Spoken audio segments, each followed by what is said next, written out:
Joining me right now, Belpointe Chief Strategist David Nelson. And David, you're not convinced it's going to happen. I'm still not. You've got several senators out there, each one trying to get something done, trying to do something for their constituency. And, there's an army of lobbyists down there, each fighting for some loophole that they're trying to get to. And some of the optics, frankly, Tricia, are just not good.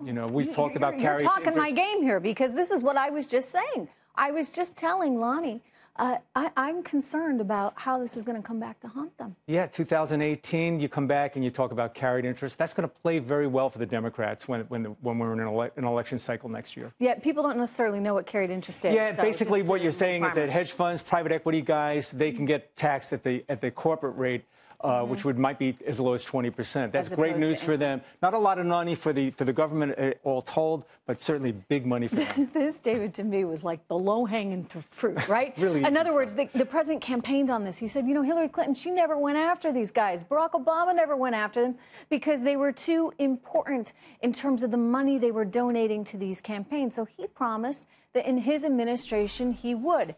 So then he hands it over to Congress to try and come up with a tax plan. And I thought for sure one of the first things you'd see in there was some correction of this loophole, and yet nowhere to be found. This was an easy one. They completely ignored it. I'm certain that the president would have signed off on something like that. But when you start to look at all the congressional campaigns that have to take place between now and next year, there's a lot of money at stake, and money wins every time. I mean, isn't that sad? I mean, how do we, are we getting to the point where we're just ungovernable because you have so much money in the system? I think what's going to have to happen, we're going to have at some point in time to get everything we really need to get done. We're going to have a mandate so large, impenetrable, where you don't just have, 50 votes in the Senate, where you have like 65 votes. And then you meaningfully can get stuff done.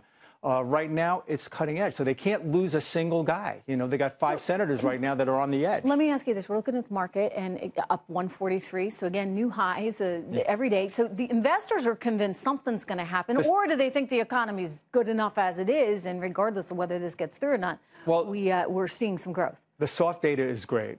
Consumer confidence, business confidence, all-time high. So markets and investors and frankly, people out there in the world, they believe that this economy is going to really take off next year.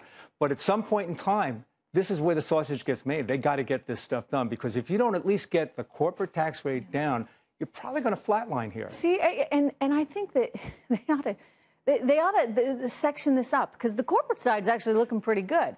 They could do corporate tax reform and then try and come through with something a little more meaningful for individuals. But I guess that's political suicide, too, because, the Dems will say, oh, they're just giving the corporations a big handout and forget the rest of them. Anyway, 148. So even in spite, or despite, I should say, the news out of North Korea, the markets are still moving higher, David. I think the markets are looking at the fact that we could have as high as next year $150 in S&P earnings. Right. That makes the market pretty attractive.